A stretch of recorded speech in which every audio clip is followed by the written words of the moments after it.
Welcome back to Linked by Golf, the podcast exploring the journeys of people linked by the game.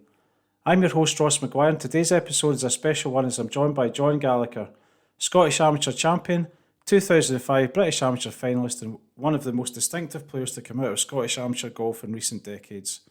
We talk about his run to the final at Royal Birkdale in the Amateur Championship, the night he couldn't sleep for dreaming about Augusta, and what it really takes to compete at the top level of the amateur game, from county golf with the Lothians to representing Scotland on an international stage.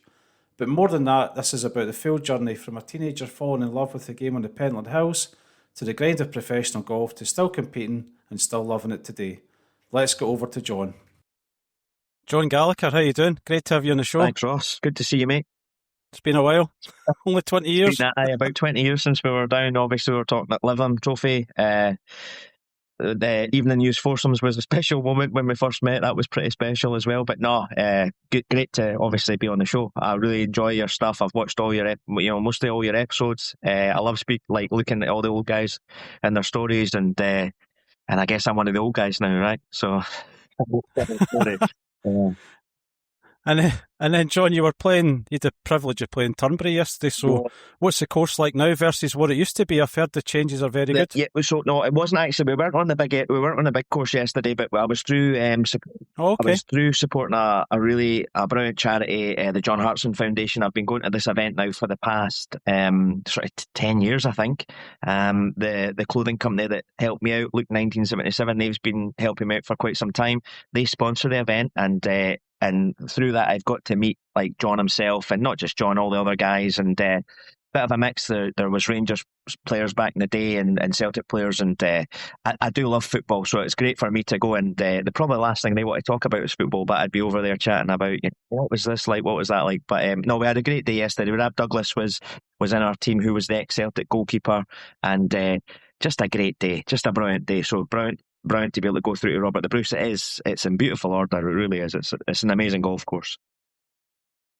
It's a tough golf course, Robert the Bruce. It's really hard with all the gorse bushes and stuff like that. Yeah, it's tight. It's a lot tighter than I remember. We'd done the British Amateur there. Let me see, I think it might have been 2009, and I struggled on the wee course, to be honest with you, and done probably better on the big course. But yeah, it's a really tight golf course, but I have to say the condition of it yesterday was exceptional. I've been very fortunate. I've played some of the big links courses this year already. I've been up to Kingsbarns, I've been on the old course, and Dunbar's in beautiful order, and I've been in Castle Stewart as well for that, and just brilliant to play. We've got some great links golf courses here in Scotland, Ross, so we're very fortunate, Absolutely.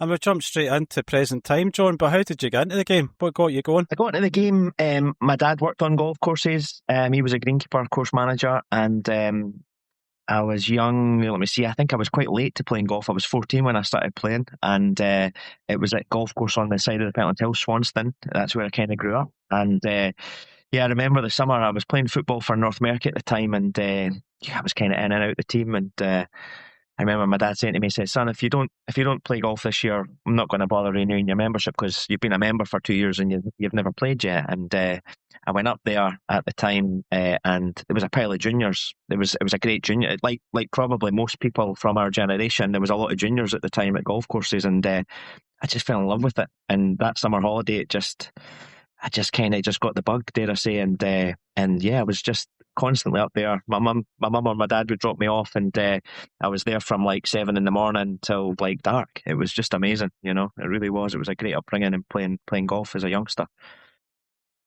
Brilliant. And then what was your progression like? Because I know you're a professional now, of course, and you have been for many years, and you've had some great achievements, but what was your progression in the game like, John? So I did pick up the game quite quickly. I'd just kind of started going up to Swanston, and it was all handicaps at the time, and I have to be honest with you now, Ross, the new handicap system's something that I've not mastered, or dare I say even want to get into, because it's just too complicated for me now. But yeah, I remember the first handicap I got, it was 18, and by 16 I'd won the junior championship. So within 2 years I'd won the junior championship, and I was down to 5. And I can actually remember the time when I got cut to scratch, which at the time was a big deal. Dare I say, on the old handicap. Yeah, absolutely. Yeah, totally. There was a group of guys, I was 18, and we went up to Royal Dornoch and we'd done a 36-hole open, and I was actually talking about this just last week because we were up there playing an event, and it was one round on the Strewey and one round on the on Royal Dornoch itself, and I was like 5 or 6 over around this so-called wee course, but it was really tricky, and I shot level par on the big course, so I was up 0.1 on the wee course, and then I got absolutely annihilated. It was like standard scratch was like 3 or 4 above par, and what cut from like, I don't know, it was maybe like 0.9 or one dead to like away down to away down Wow. to scratch, which was great. I remember it. Yeah, it was good. It was a good feeling. Yeah. So I picked that. Especially Dornoch. And what do you make of the courses up there? How do you find them? It's amazing. Like that, I just think that the landscape up there, like I think the drive up is probably the best 4-hour drive we have. I've done a lot of driving down south, and the bigger roads not one that I care for too much. But the drive up to Aviemore is just up through Aviemore. It's beautiful, right? And you get up there. I had a great Sunday. I drove up there, stopped in at Aviemore, done a bit of practice. Probably the best backdrop and practice facility you're going to hit some balls there. Grabbed coffee Yeah. and then went up to Cabot Highlands, had 18 holes around that golf course, and got up to Dornoch and played the golf course the following day. And I mean, it's just it's a beautiful place. It's up there for me. It's definitely one of the top 5 links golf courses that I'll have played. Probably, I think. Absolutely. And then just circling back on your amateur golf, John. So you got to 18, you're off scratch. Where did it go from there? Were you playing like county team and then starting to play big opens and stuff? So I broke into it and I watched Jennifer with Scott Knowles. He was my captain when I got into the Lothians team, and it was an amazing. It was an amazing because it was a big deal for me to play in the county. I really enjoyed it, and yeah, I got into that team. I wasn't really in the Lothians boys at the time because there was guys just better and they'd been playing more, and I kind of got in a little bit later, dare I say. But when I got into the county men's team, I think that I made my debut at Northumberland, which is like a 12-man team, and oh yeah, it's a great competition. It was a great day, great couple of days. But you go down there, and I quickly realised, Scott being the captain, and all the other guys, it was more of a social for the guys. They were in for a bit of social and golf, and they were competitive. But I kind of got into it, and we had I remember having a great conversation with Scott about 4 a.m, coming back along the road.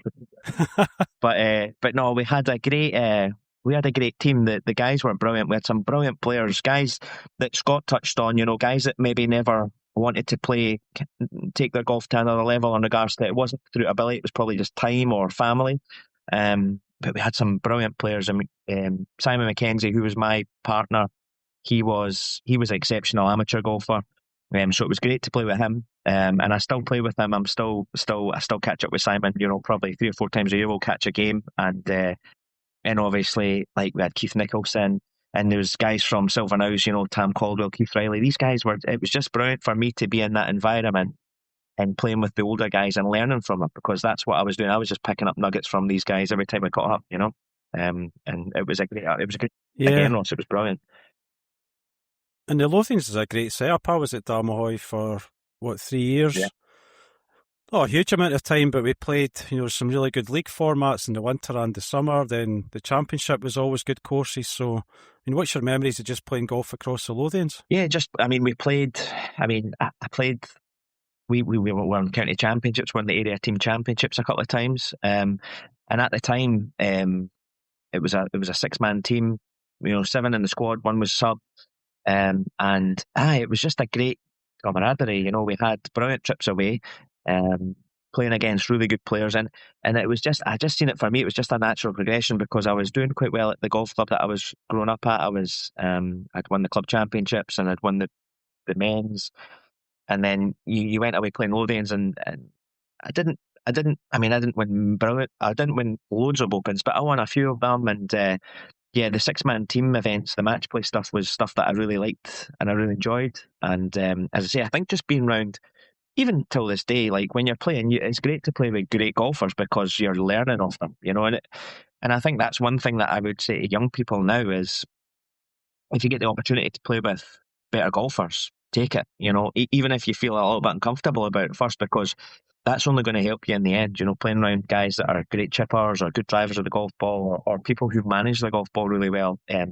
That's a right benefit for young people, and that's what I took from being in the Lothians. I just, I had great foursomes partners. I had Simon McKenzie, I had Scott Walker, who was another West Linton member, and our record was really good at the two-ball foursome. So it was good. We had a good time. We won quite a lot actually. We done quite well with that. Yeah, it was good. Absolutely. And then, John, your golf obviously continued to improve, and you won the 2005 Craig Miller Park Open, which led to some incredible runs over the next few years. So talk us through that stage and how you got through that progression and what things happened next. Well, at the time, Ross, I was greenkeeping at the time at Merchants of Edinburgh, and I'd approached the golf club. So I'd been greenkeeping since I'd left school at 16, and we approached the golf club because my form was getting quite well. I was doing quite well on the Lothians, and we wanted to try and test ourselves at the next level. And went to the golf course and asked them if we should go down to a 3-day week. And the club agreed to it, but they kind of said that we need you to work. It was like, I think it was like 36 hours in the 3 days or something like that. And we kind of quickly decided that probably wasn't going to benefit me. I would have been probably pretty spent by the time I got to the Thursday, Friday, because our tournament started on the Friday in the amateur golf, as you know. You would go down to You'd go down to Lidham sometimes on the Wednesday night for the Thursday practice, or Thursday morning for the Thursday afternoon practice, and then it was like a Friday, Saturday, 2 rounds on the Sunday. So my parents at the time, they decided to, we'd got a plan in place. We said, right, we're going to support you for the 2 years. So that was at the start of 2004. And I'll be honest with you, Ross, the first year off I had from not working, I wasn't wasting my time, but I wasn't utilising my time as well as I probably should have. I was up at the golf course playing with my friends a lot, maybe not practicing as hard and just having almost like a bit of a jolly, but probably not doing it because, but it's just doing it because I probably didn't know how to get the best out of my time. And in 2004, there was some good results. I was third in the Scottish Stroke Play at London Links, which was a big tournament. It was an international tournament. Richie Ramsey actually won it that year at London, and I was tied third at the time. So that was my first kind of big result in amateur golf.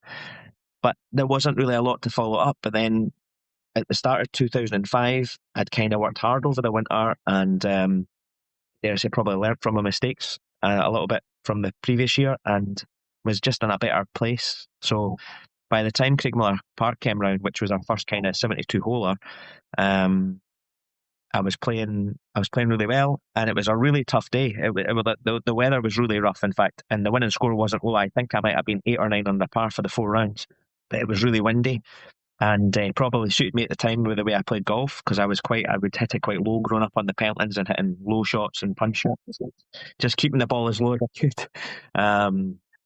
I went out at the time with in the last day. The last 6 holes was with Jamie McCleary, who he was an established amateur, played in the Scotland team at the time. I think Jamie had maybe won the Scottish Youths as well, so he was very well established. And I went out and I managed to win over the last 36 holes, which got me into the winning a big tournament in the amateur game, which was great. It was at that point was the biggest thing I'd won.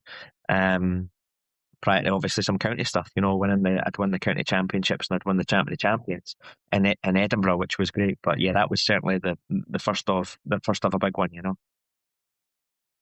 Yeah, and your form obviously continued. So you got to the 2005 British Amateur at Royal Birkdale, where they're having the Open this year. So talk us through that week. That was an amazing week. So what had happened was, after Craig Miller Park, I was on a bit of a high, and And I felt a little bit of a dip actually after that. I kind of lost a little bit of form, and we had the St Andrews Links Trophy the week before at Birkdale, and my parents we'd entered all the tournaments, and I went up to St Andrews, and I'd played poorly, and I'd shot 5 over, and I don't think I've ever done this before or since till this day, but I signed for 4 over, and I walked out the tent, and I'd said to my husband over, and he was like, no son, I think you were 5 over. So we actually stood and we went through the scores, and then I went back in and I'd said, I think I've made a mistake, and I actually hadn't really even left out. There was a little picket fence, but they're like, you're DQ'd, you can come back tomorrow and play, but you can't play in the competition. And I wasn't in a great frame of mind. I was just like, this is not good, and I didn't go back. So I was DQ'd, and I'd said to my mum and dad, I was like, oh, I'm not sure if I'm going to bother going down to Birkdale. And my dad was like, well, we've entered you, so you're going to have to go down. And I was like, it was amazing, honestly, it was amazing, Ross. So I was like, right, okay, Dad, right. So kind of went down there, went down with my friend Mark Kerr at the time. We drove down in his car. And the whole week was quite chaotic, because when I think about how we prepared at the time, we weren't preparing properly. We were out the night before, the practice rounds, and enjoying Southport, what Southport has to offer. And we had a great time. Played the practice round at Southport, feeling particularly poor, and then got to Birkdale, and it just really switched on. Like, it was just something that I enjoyed the land. I mean, the golf course is absolutely amazing. It was pristine. It's probably changed a lot since when we were there in 2005, right enough. But we went and we played, and I think I was maybe one or two over in the first round at Birkdale, and then I shot level par of Southport, which got me into the match play.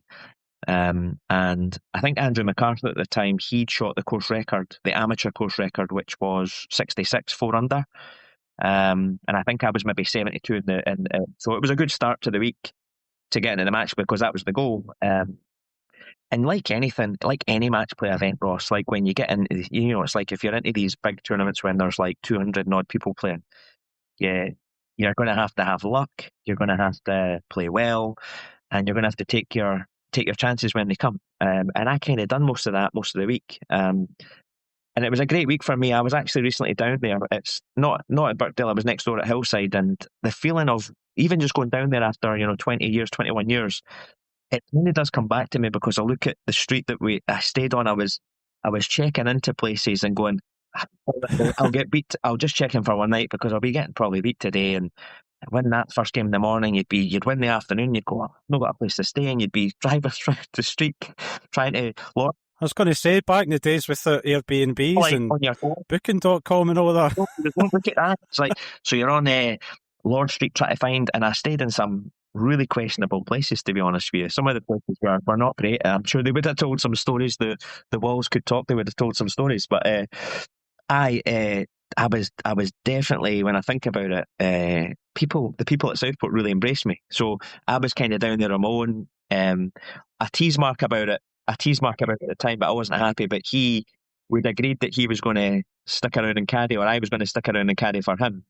But he ended up bailing after the first round. So that was a bit of a contentious moment. But nah, we had a great week, and by the time I got to the final, which was obviously an unbelievable achievement for someone, 2 years prior was winning county championship, or just to represent the Lothians, to be in that tournament and in the final, it was amazing. And I'd gathered up a lot of support from the guys at Southport. The members of Southport were coming out and caddying for me. They were pulling my bag, and I didn't know them. They were really, wow. It was amazing.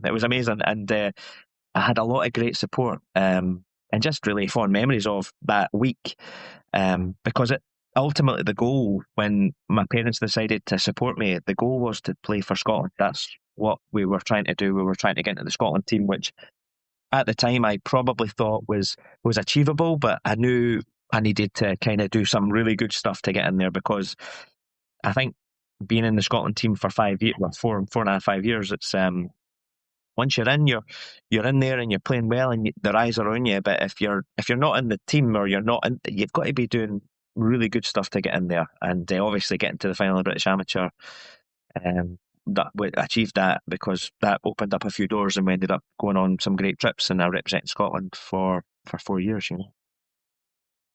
Yeah, and I mean, just talking more about the Amateur Championship as well, of course. You did lose in the final eventually, which is an incredible result, John, to even just, first of all, get there, then qualify, get through all the match play rounds, all the guys you beat on the way. Yeah. Did the Masters, did it come into your mind the night before or anything, or what was it like that week? Well, I mean, we had, dare I say, it was a good run, or it was a bad run, probably, when you think about it. We had a lot of Scottish guys that got beat in the final of the British Amateur. There was a few, in quick succession. I know Stuart Wilson won it, I think, in 2004. I think he won it at St Andrews. Yeah. So it was the year after. And I did speak to Michael Stewart about this. That night, I was on such a high when I got to the final. I couldn't sleep. I never slept a wink. I never slept before the final of the British Amateur. And I spoke to Michael. I'd shut my eyes and I'd just think about playing at the Masters, or I'd think about playing the old course at the Open, and it was mental. It was absolutely mental. I just couldn't relax. And a guy from Edinburgh came down to help me, Jimmy Finlay, who used to manage the Craigielow team that I played in, and he came down and caddied for me in the quarters and the semis. Right. And he was brilliant, and he went like that. He goes, John, I'm going to treat us tonight. I'll get you somewhere nice. And we stayed in like a really, really nice place. It was like, I'd been staying in these kind of like little, like pokey rooms like that I would tell you that were a bit mental, and suddenly I'm staying in this beautiful big bed. I've got a bath. I'm like, oh, this is amazing, and I just couldn't relax. I'd shut my eyes, I'd think Masters, shut my eyes, think Open, US Open. I mean, Brian, who ended up going on to, obviously, to beat me in the final, he was an established, he was a top amateur at the time. He'd won the European Amateur, and he... If you've been enjoying the show, please do remember to follow on your favourite podcast platform and share it with a friend. Now let's get back to the pod. He obviously, he just dealt with the situation a lot better than I did. But I remember the final, it was at 5 and 4, I was probably never close enough, but there was a couple of pivotal moments in the game. I 3-putted 17, and Brian made an unbelievable birdie. So I ended up looking like going, back to 2. It ended up going 4. I 3-putted the last in the first round, and I went in on 4 down, and I just couldn't really get into the game. But it was I like rough weather and wind, but the wind was really tough, and he obviously enjoyed the wind as well. He's from Ireland, and I know he played a lot of links golf growing up. So he dealt with the situation a lot better than me, but it was probably just experience. It was experience. He was an experienced amateur. Although I was 26 at the time, I was quite late to the game, so I was probably an inexperienced amateur. But nonetheless, it was a great week, man. It was a great week, and it took. After losing, I was proud of what I'd achieved, because I'd played some brilliant players on the way to that.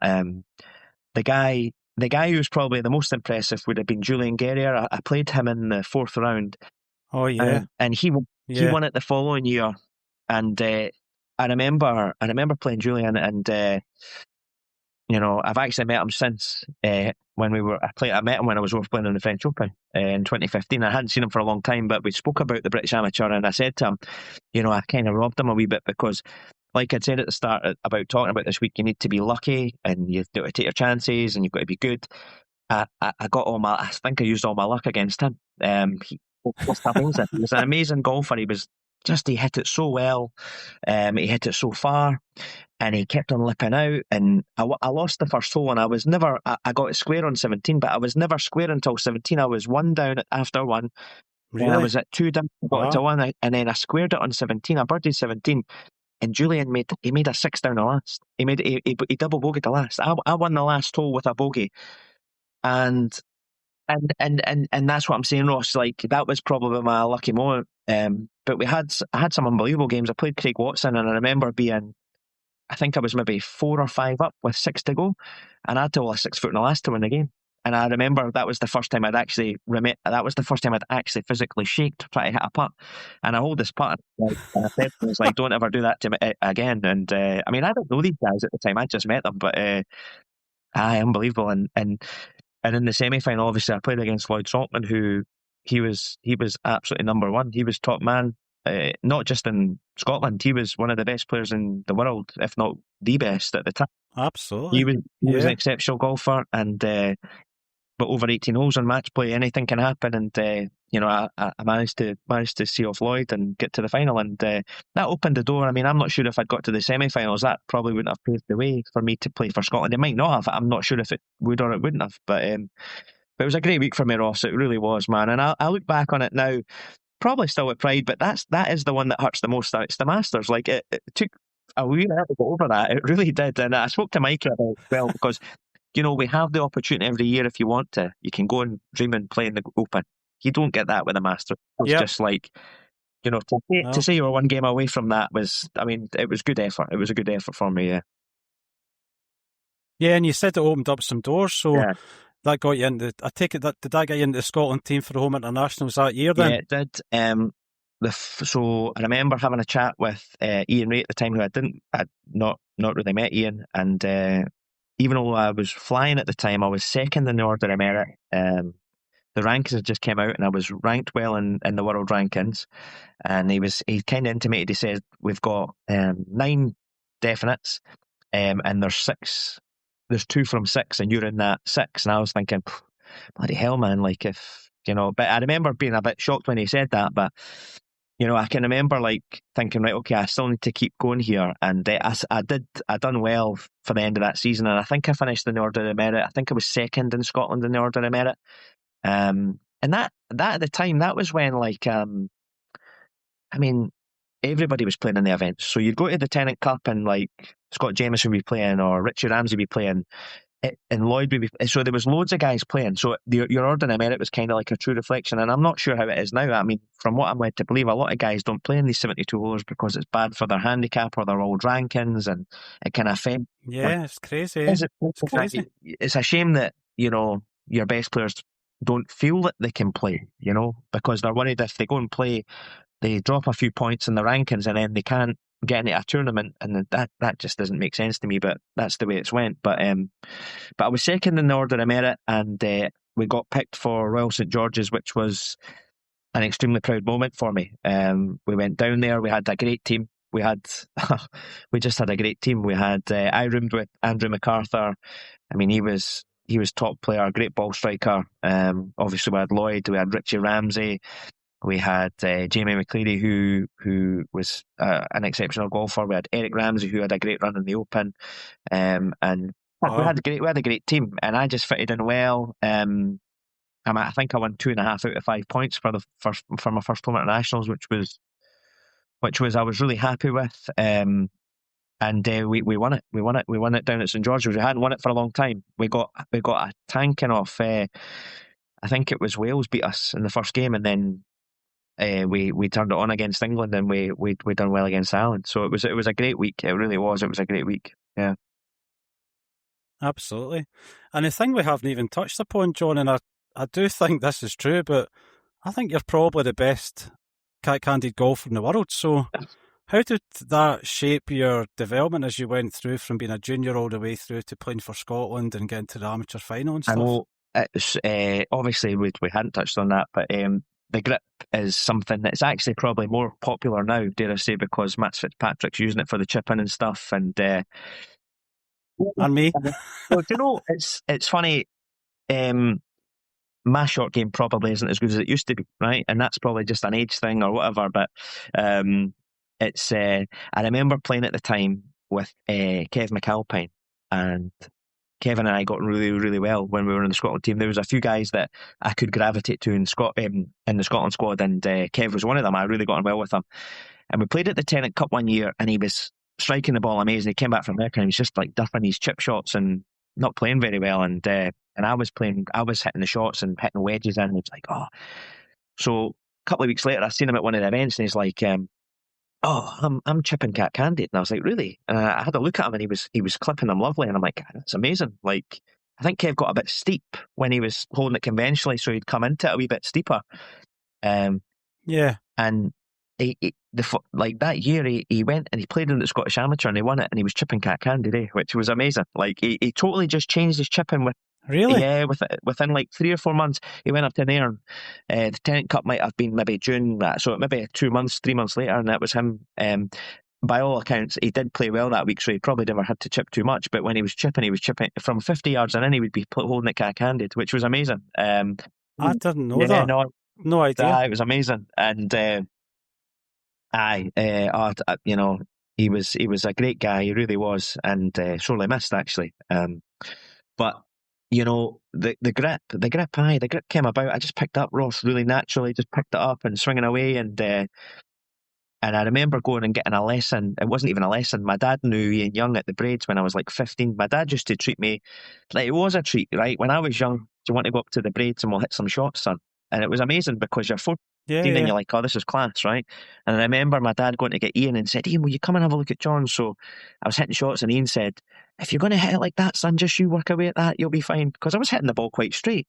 always hit the ball relatively straight, right? So I just stuck with it. And I remember when I got into Lothians junior coaching, and I think it was Alan Pate from Ratho.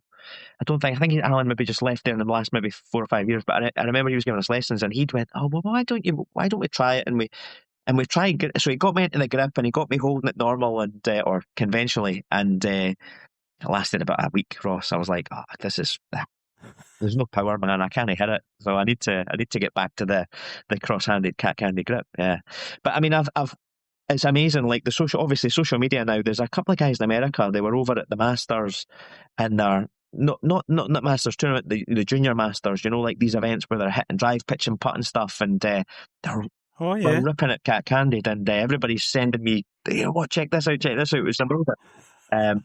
But what is sad? What is very sad, and you read the comments about people when they're like, somebody will have a video of a young kid, maybe 15, hitting at cat candy, and he's obviously very good because he's at this event, and folk are slagging him off and ripping into him, and it's a shame because you'd like to think society nowadays would be a little bit more like, if you're good enough, just whatever you want. But I can remember at the time, I think it was Mike Aiken. Mike Aiken was the guy's name, and he wrote for. Right. I think it might have been. It was the Telegraph, maybe, and he wrote an article. And at the time, my girlfriend actually, she wrote to him saying how disappointed she was because we're reading the article, and it was like the angle was, golf won at the British Amateur because if we'd had someone like holding the club at this play, and the article was pretty scathing, and we actually Seriously, yeah, it was bad, and.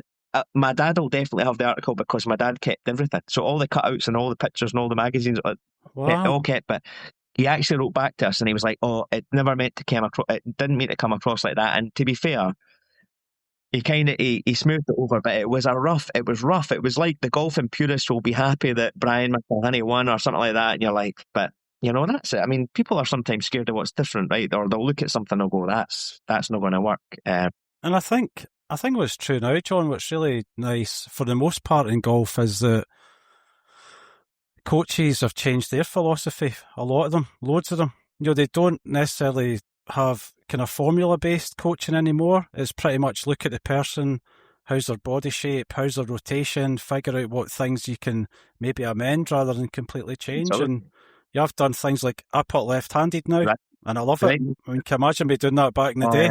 I'd have got the absolute back ripped right out me, right? A chip cat candied, and I love it. It's brilliant. So, yeah, and I just don't feel any. I guess I don't feel any concern about it. People sometimes guys don't even notice I putt left-handed until I'm on like the 10th hole, and they'll go, "You putting left-handed? You putting left-handed?" And I go, "Aye, yep." It's brilliant. A funny one actually. When I was up playing it, I played at the Scottish Open. From winning the Scottish Amateur, we got invited up to Loch Lomond to play in the Scottish Open, and it was a great week, man. I mean, just a brilliant, beautiful week. I had great people. My dad caddied for me, and all that was amazing. And David Howell actually came along, and he'd watched me hitting shots, and he says, "Do you mind if I watch you hitting some shots, John?" And I says, "Aye, no problem." So I was hitting these shots, right, and I was hitting it quite well. Wow. And he's looking at it and he goes, "Do you putt conventionally?" And I went, "No, I putt cat candied." And he laughed and he went, "Imagine if you putted conventionally, that would have mucked everybody up." Didn't he say muck? He said, it was funny, honestly. And he kind of laughed and he walked off. It was so funny. It was funny. It was a great week, man. It was a brilliant week. It was really good, yeah. That's brilliant, and it's teed up. We'll go back a wee bit in history. So that was, I think you said, the 2008 Scottish Open, but you won the 2007 Scottish Amateur at Prestwick, no less. What a place to win it. So talk us through that week. So, again, probably a really strange year, 2007 for me. I'd been represented to play for Scotland over in Spain, so we went over. There was like 4 of us went to play the Spanish Amateur and the Portuguese Amateur. Portuguese Amateur was first. And I remember playing with a young guy in the qualifying who never qualified at the time. He was an exceptional golfer, Victor Dubisson. He was only 16 at the time, but oh wow, he hit it really well. And I remember playing with him, and he was a really nice guy. He was good as a young guy. I remember thinking, "You're 16, man, and you're hitting it like this, and you're the way you are." So we'd been over there, played Portuguese, played the Spanish, and it was at a place called Desert Springs. And I don't know if you've been to Desert Springs, Ross, but it's like The fairways are nice. If you go off the fairways, it's like chaos, man. There's like rocks, boulders, and sand, and it's a bit rugged. It's a nice golf course. But I was playing one of the holes, and I hit the shot, and I kind of jarred it off a stone at the time, and I thought nothing of it and played out my round. It was fine. And then I woke up the following day, and I felt like somebody was like stabbing my hand like constantly. It was unbelievable. Oh no! And I broke a bone in my hand. Actually, I broke the hook of the hamate. That's what it was called. Right, a little bone on the end of your hand. So went and got X-rayed. This was so that was Spanish amateur. Came back, played a couple of events in Scotland. Played the Champion of Champions, and managed one round at Craigmillar Park, and was like, I can't play this. Had to come away. Never touched the club. Waited for it to heal. Went done open qualifying in like maybe late June, early July, I think it was, and. After 9 holes, felt it, and I was like, this is not peeled off. So went, got another X-ray, and the crack it was just kind of still hanging about. So what they'd said was we're going to have an operation. So we're going to have an operation, and the operation was going to take place like late August. This was like maybe the July, so we booked them for that at Ross Hall in Glasgow, and what had happened was I'd said to the doctor, I says, well, can I play golf now because I've rested it all year? Can I play golf? And they said, yeah, you can play golf, but you're probably going to be in a bit of pain. So just be mindful that you're going to be hurting. I was like, right, fine. So went up, and all I'd done all year was just chip and putt. I hadn't hit any really full shots. I'd played like a couple of rounds, right? So we get to Prestwick, never had a practice round, went away and played my first round, won 2 and 1, right? So I was like, oh, that's great. Managed to win a game, because that's ultimately where we're at. We were like, well, if we win a game, that's brilliant. So we've won a game. We're playing away, and I didn't play great that week. I didn't hit the ball. I just wasn't hitting the ball that great. But my chipping and putting at the time was just unbelievable, man. And then obviously as you start chipping and putting better, the confidence grows, and you do start playing some good stuff. And Prestwick I'd never played. I'd never played before up until that week. And yeah, we had some unbelievable games. Obviously, I remember like a few games, and we still talk about them now. I think I was 4 down with 6 to go against Alan Thompson, who was from Prestwick, who had easily 100 people out, I would say. And I managed to beat him on the first extra hole. That was a big game. I remember being 1 down with 1 to play, playing the last at Prestwick, having not played the golf course. And it was against a guy, Les McLaughlin from Glasgow. I don't know if you know Les.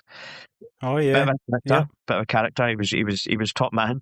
And I remember him pulling out a driver, and I'm looking at him going, "Can he be a driver? Can he be a driver? Like, this is unbelievable. Like, luck. Right? This is pure luck, right?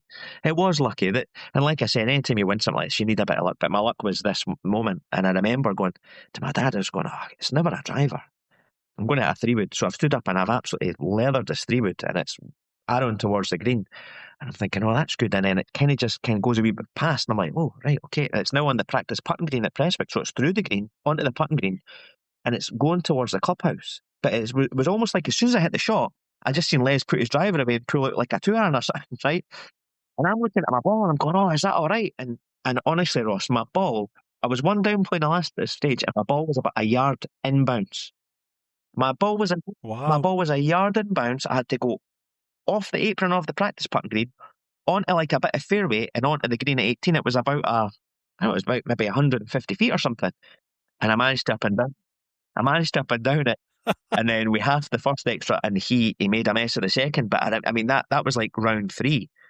So if that doesn't happen and I knock my ball and it goes another yard, I'm out of bounds. Les is in, he might go on a wee run, or he might get put out, but then there's no experience in me going up to the Scottish Open and playing. And that was amazing. And obviously, to win the Scottish Amateur, that was a proud moment. It's probably not up there in regards to, I think the British Amateur run was probably more impressive for me because it was just an international field. But there's no doubt about it, to win the Scottish Amateur and have your name on that trophy, which is going to be there forever, that was a big deal for me and my family. Yeah, it really was. Especially when you look at the names that are on it before you, John. Some incredible golfers come through. Right, aye, and won the Scottish Amateur. And the guys now, obviously, we've got Robert McIntyre, who's just doing unbelievable. He went on to win it, and it's not easy because there's a lot of people playing in it. There's always only going to be one winner. So no, but it was an amazing week. It really was, and that opened up not so much the doors because I was already in the Scotland team at that time, but to get into the Scottish Open, and I played the Johnny Walker that year as well. And I ended up putting off my operation to play in the home internationals, which probably looking back, I spoke to Ian Ray about this at the time. At the time, it was a good idea, and I just won the match play, so they were keen for me to play, and I was keen to play because I was flying and I was extremely confident at the time. But ultimately, there was a big come down after that because you win it and then you stop playing, and my hand was in bits, and I went down and played. And I shouldn't have played because I had this broken bone in my hand, but we got that removed, and the hand's fine. The hand's absolutely fine now, you know. But yeah, at the time, I probably put, you know, an experienced John would have probably went, listen, I need to go and get this operation. I'll be back next year. But at the time, I just wanted to play because I just won the Scottish Amateur, and in Scotland, the selectors wanted me to play. So it was, again, any time I played for Scotland, I was always delighted to play because I'm a proud Scotsman, you know. Of course, absolutely. And then you talked about, you know, that maturity you would get, I guess, with years of experience. So you then turned pro. So what was that process like, and how's it going, I guess, from then until now? Yeah, I would say turning pro at the time, off the back of a poor amateur season, which was probably, I turned pro in 2009, and I'd got back from the operation in 2008. So I was fine playing, but I'd missed out on the Scotland team, and confidence was a little bit low. I'd still chucked in some decent results, but I wasn't as probably sharp as I was the previous couple of years. But, you know, obviously I'd done quite well up at Scottish Open, although I'd missed the cut. I'd opened with a 68. I was lying, I think, 12th or 13th after round one. And I'd had some good moments, and I did feel like the time was probably right. I just wish I'd maybe played a little bit better and went into professional golf with a little bit more confidence. And at the time we were playing on the Europro Tour, and I quickly realised that's a tough place to play. It's you go from the extreme, or you go from one extreme, you go from playing like the Royal Birkdales, the Lothians, the St Andrews Links. You're playing beautiful golf courses, and you go down to the Europro, and all us Scots, we were at a disadvantage because we were going down to their back garden. You know, we were having to drive 7 hours or fly down and play on golf courses that weren't great. And I think it was probably more of a mental thing. Like if you went down there and you were looking at it, and you could lose yourself before you even got going, because you'd be like, this is rubbish, that's rubbish. And again, that was a tough that was a tough upbringing, actually, playing on that tour. And I played in it for a few years, and not a lot of success. You know, I would say, you know, there's a few top tens in there, but I wasn't close to winning anything. And I ended up going to play in the Alps Tour, which was amazing because what was good about that is it integrated the travel, and you were traveling around the world, and you were traveling. Well, we went quite far, but we were mainly in Europe. A tour that was really well run. Felt more for the players. Like, I felt like the Europro was a little bit more like, we're not bothered, just give us your money and just get on with it. And if you didn't like it, then come back. Like, it was a tough up. It really was, Ross. It really was. And we were maybe pampered as amateurs. We probably were pampered, you know. I know, being in the Scotland team, and I've spoken about this, it was amazing because you would rock up with your golf clubs at the airport, and they'd have a bag for you with your stuff, and they'd be like, there's your balls, there's your clothes, there's this, and you're like, this is amazing. And then you turn pro, and I've played in some of the European Tour events, and it's totally different. Like, it's unbelievable. Like, you're there for the weekend, or you're getting shuttled about in a Merc or a BM, and what would you like? What clubs would you like? They're prepared to just try anything, and your food's free, and you know, you get accommodation rates and stuff. But when you're playing on the Europro, it's like, I don't know, man, it's just a really, really tough place. And I lost a little bit of love for the game, to be honest with you, when I was playing on that, because a lot of travelling up and down. You know, you miss the cut by a shot, you've got 7 or 8 hour drive up the road from away down middle of England or way down to London. Tough mentally. Yeah, I think Yeah, I thought I was probably going to do a lot better than I did. I didn't deal with it very well, but that's all right. I tried. I mean, an amazing story. Scott Jamieson, who obviously was in the Scotland team with me, he actually went to the first stage in the Europro and didn't get through first stage, which at the time probably was a disaster. It was. He never got through first stage, and then he got an invite like a couple of weeks later, and he ended up finishing second. So once you're second, you've got enough points, and then and then he won an event, and then Scott's like, I went on the Challenge Tour, and obviously he's a great player, he's a top player, and Yeah, I absolutely. look at the career that he's carved out, and I'm like, that's amazing. Richie Ramsey, amazing. But then on the flip side, there was guys like that you would have thought he'll do well, and he didn't, because golf is difficult. It's really difficult. It's such a tough sport. You're playing against the hardest thing probably is playing against yourself, and then you've got the golf course, and is the golf course suited to your game? And then you've got another 150 people who are trying to beat you, right? So it's hard. Exactly. It's hard, right? So like I always think like you football, like we touched on, I played football, like you could be having a bad day at football, but you'd have like another 9 outfield players that help you put in a tackle, set you up. Yeah. When you're on the golf course, it's quite a lonely. Even if you've got a caddy, it can be quite lonely at times. And yeah, I mean, I was young. I was older than most, but I was young in regards to I hadn't done a lot of mileage on playing like from a young age. So like when I think about when I was playing in the British Amateur, I was 26. There was a lot of guys that were like 21, 22. Rory McIlroy was there. Rory was like 16. Ollie Fisher was 16. Ollie Fisher was in the semi-final he was in the other semi-final of the British Amateur. But he was only... Wow. I look at the video and I'm like, it's just a young boy, like 16-year-old in the semi-finals of the British Amateur, right? But I mean, the game of golf as a professional, I thought I would have done better, Ross. And I still enjoy playing. I really do enjoy playing. And I love the fact that we can play in Scotland now. We've got Tartan Pro Tour here. It's not as expensive as the Europro used to be, so the expense was a big thing. We'd be going round and you'd be paying, back in the day, maybe be spending £800 or £900 a week, to play the golf. Which was, I was fortunate. I had a lot of support from companies who had sponsored me, and that eased the burden of competing. But certainly not. It was tough that. But there were some good moments in there, and I think I love playing. I'd play golf every week. I would play golf every other day if we could play for money, right? If we could just play for money, like have a game and get a bit of competitive juices going. I do enjoy that. Unfortunately, we just don't have enough of that. There's not enough. Alan Tate tried to run something, and he's no longer doing it. And I know I'm going to suffer for that, because I would play 14 or 15 of them, and although you weren't winning a lot of money, it gave you a little bit of sharpness. So you could go and you'd maybe win 300. Yeah. But you'd go and play a nice golf course, and it was great, and I loved it, but the numbers weren't there. And I get it, other people, like if you're teaching, you don't want to give up a day to go and play, to pay maybe 70 quid to go and play a golf tournament if you can go and make £300 teaching. So I understand that. It's just not for everybody, but I'm trying to squeeze in as many games as I can. And try and keep myself sharp, because obviously we've got 16 events this year in the Tartan Pro Tour, and the last one didn't go very well. I missed a cut at Royal Dornoch, so I need to try and get my game a little bit sharper. I'm sure you'll be fine, John. So listen, we'll get some quick fire ones to get us out of here. Favourite golf course in Scotland? Loch Lomond. Loch Lomond's beautiful.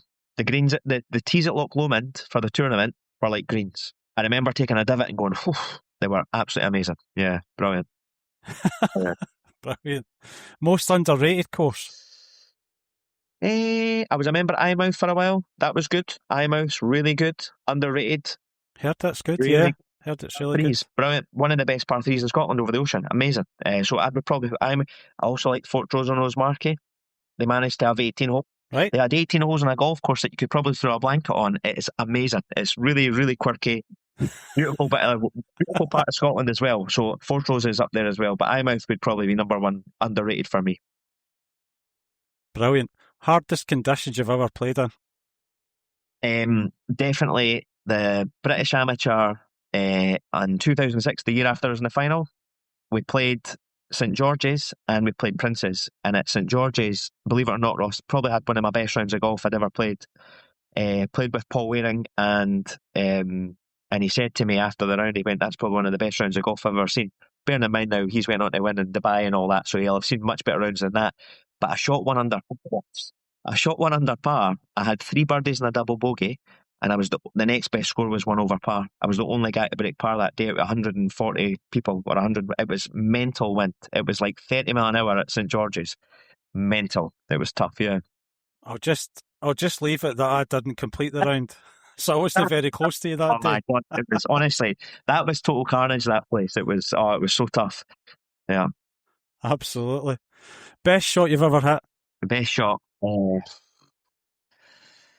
mean, there's been some good ones over the years. I think I'm trying to think back to like when I played the British Amateur. There was obviously I'd hit a lot of good shots, but I can't really recall a lot of them in regards to a specific one. But I can remember one playing against Alan Thompson at Prestwick, and we had a driver down 15. Now 15's probably about, I don't know, 20 yards wide fairway and bushes and boonies and rough and horrible stuff. And I'm probably, the straightest club in my bag would probably be a driver, Ross. Like, see if you give me like I don't know, like I mean, 3-wood. I'm not really keen on a 3-wood now, but like, I found a wife quicker than I found a 3-wood that I love. Seriously, man. Like, the 3-woods are tricky. But we're still trying with the 3-woods, but we'll get there. Maybe when I'm 50, we'll get there. But no, the driver I hit down, I mentioned I was 4 down with 6 to go, and I think I smashed a driver down 15 right to the front of the green and with a great birdie. So that would be up in regards to the momentum and the shot being tight, and it was one of the ones, do or die. If it doesn't work out, I'm probably down the road, so that was a good one. Yeah. Brilliant. Best golfer you've ever played with?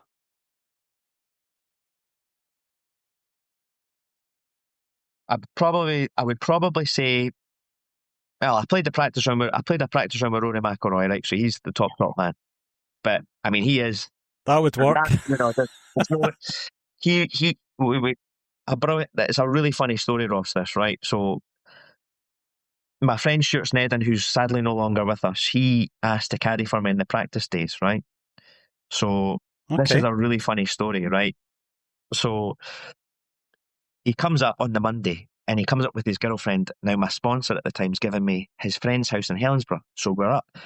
So his girlfriend comes to the house in the morning, and we go, we'll be up. We're just going to go up and have a game of golf. We were away all day, right? So she wasn't happy by the time we got back, right? But we've got back.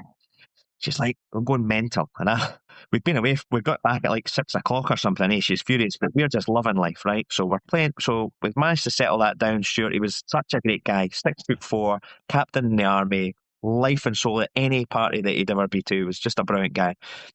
But on the Wednesday, we're going out for a practice round, and it's the last. I'm going to go out and have one more 18 holes because it's just, I feel like I could just get a wee bit more out the golf course. So I've put 6 balls up. I've marked the balls, put them in the bag, and I'm playing around the front 9. It's just me on my own, and I get down 10, and I hear a whistle, and I turn around, and it's Rory. So I'd never played against him as an amateur because he's a young boy, but he's 18 maybe at this time, or 17, 18. So he's like waving, and so he comes out, he joins me, and he's hit one down, and it was his caddie was with him at the time. It wasn't Harry, it was it JP, or I can't remember his old caddie's name, but oh yeah. So the 10th's a dog leg at Loch Lomond, so he hit down, and I'm in the middle of the fairway, and I say to Stuart, I say, 6 iron, pull the 6 iron into the water, and I go to him and go, Snedge, go and give me another ball, mate. And he goes into my bag, and he chucks one. Now I've only lost one ball, and he goes, that's your last ball. And I've went, what do you mean? He's like, that's your last. Now I'd seen him going over to the kids, right? Stuart was going over to the kids and giving them balls, right? Giving them balls. He'd given 4 balls away, and I've lost the ball. And I'm now playing the last 8 holes with Rory at Loch Lomond. That ball. I didn't want to turn out here, Rory, going square my way for a ball. Honestly, I was absolutely mortified. So I'm just like chipping it round and putting, and like, it was hilarious. But oh man, another funny story before we move on from that, and I know we're doing quick fire questions, was Snedden, right? So my dad came up to caddie for me at the tournament, Ross, right? So he says, right, we're there, we're ready to go, and I've walked to the tee, and at the time you'd leave the putting green, and it was like a bit of a kind of walk up to the tee, maybe 100 yards, and there was loads of people there. There was loads of people watching. It was great. And I've walked up to the tee, turned around, and I can't see my dad. And I'm like, looking, and I'm like, where's my dad? And he comes running up my dad, and he's like looking all like embarrassed. And I went, "You all right, mate?" He's went, "Oh, I'll tell you after." What Stuart had done, my friend Stuart, he'd went to my dad, "Pretend I'm a player and stay here and I'll sign a few autographs." My dad was standing with Stuart. My dad was standing with Stuart and he's signing autographs, right? Now he's like an 8 handicapper, right? But he looks like a professional golfer because he's like 64. And my dad told me, He's got all the gear. well, he looked amazing. He's all like dressed amazing, and he's like, "Oh, sign." And I went, "What were you signing, Stuart?" And he said, "I was signing Belmont Fontaine." And I'm like, "Why would you say that?" Because I just thought it sounded funny. So there'll be kids out there with like McIlroy, Mickelson, all these guys, and Belmont Fontaine on their flags, eh? And I was Stuart Snedden. He was so, honestly, he was hilarious, Ross. He was so funny. He was so funny, man. So funny. Brilliant. What a guy. Oh, that's awesome. Right, one course you'd love another go at. So really lucky. I mean, I'd love to have another game at Birkdale, say. Birkdale was good. I've been lucky to play some of the golf courses in Europe, but Birkdale would probably be, I mean, it's changed a lot since. I've been down and had a few games since the British Amateur, but I've not been down in probably the past 10 years. So I'd probably like to go there because I know they've changed it. And when I was at Hillside, I was down at Hillside for a couple of days this year in Liverpool, just next door, and had a quick look over. I mean, it's just amazing. So it's a beautiful bit of land. Like, you've got Birkdale, Hillside, and then Southport all in a blanket. It's just amazing. But Birkdale would probably be the one I'd like to have a game on, yeah. Fantastic. Well, John, listen, it's been brilliant having you on. So great to hear all these stories. Right. And let's hope it's not 20 years before I see you again. All right. Man, if we get a chance, let's try and catch up. We'll get a game or something, Ross. That'd be brilliant. That'd be so good, man. Absolutely. Thanks so much, John. Cheers. I'd like to thank John for his time and how open he was in sharing his experiences. If you enjoyed this episode, make sure to follow or subscribe wherever you're listening, and if you know someone who loves the game, please share it with them. You can find the show on Instagram at Link by Golf Podcast for future episodes, clips and insights, and if you have a moment to leave a review, it really does help us reach more golfers just like you. I'm Ross McGuire. Thanks for listening. Lomond Golf Tours have helped thousands of guests build bespoke golf trips to create a magical experience. Travel in style with our executive chauffeur travel, whether it's golf on a major championship venue or one of our hidden gems, 5-star accommodation or a boutique bed and breakfast, or is it whiskey tasting on a private boat? Lomond Golf Tours are here to help build the tour of a lifetime. Whether you're celebrating a special occasion or ticking it off your bucket list, embark on a trip that you'll remember forever. Visit www.lomondgolftours.com.